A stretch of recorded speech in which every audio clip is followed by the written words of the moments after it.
মিরসরাইয়ের মার্কাজু তাহফিজ হেফজ ও নুরানি মাদ্রাসার 2 দিনব্যাপী বার্ষিক ক্রীড়া ও সাংস্কৃতিক অনুষ্ঠান সম্পন্ন হয়েছে। সোমবার ও মঙ্গলবার 2 দিনব্যাপী অনুষ্ঠান জোরারগঞ্জ আদর্শ উচ্চ বিদ্যালয় মাঠে অনুষ্ঠিত হয়। মাদ্রাসার পরিচালক হাফেজ মোহাম্মদ আরিফুল ইসলামের সার্বিক তত্ত্বাবধানে 2 দিনব্যাপী অনুষ্ঠানমালায় ক্রীড়া প্রতিযোগিতার মধ্যে ছিল দৌড়, জুড়িতে বল নিক্ষেপ, বিস্কুট দৌড়, বেলুন ফুটানো, বস্তা দৌড়, মুরগির লড়াই, বালতি থেকে টমেটো উত্তোলন, রশি টানাটানি, ফিলো পাসিং, মিউজিক্যাল চেয়ার, সুই সুতা ও অন্ধের হাড়ি ভাঙা। এছাড়া সাংস্কৃতিক পর্বে ছিল কুরআন তেলাওয়াত, হাদিস, মাসালা, মাসাইল, গজল ও কালেমা প্রতিযোগিতা।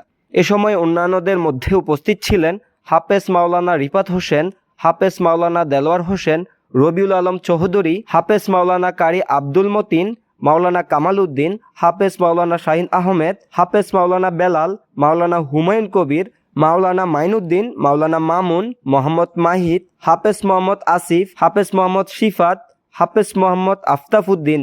প্রতিযোগিতায় হেফজ ও নুরানি বিভাগের শিক্ষার্থী, অভিভাবক ও শিক্ষকরাও অংশ নেন।